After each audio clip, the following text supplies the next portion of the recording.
एका वकिलाच्या लेखणीनं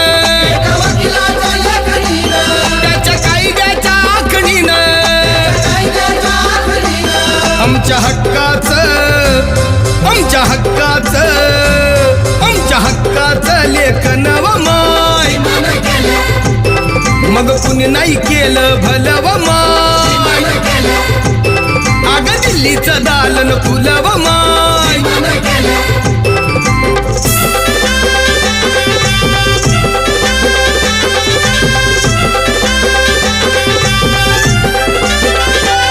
तुमच्या पोरानं शाळेत शिकावं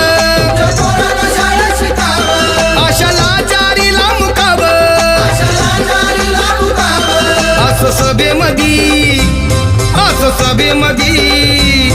असं सभेमधी भाषण व माय मग कुणी नाही केलं भलं व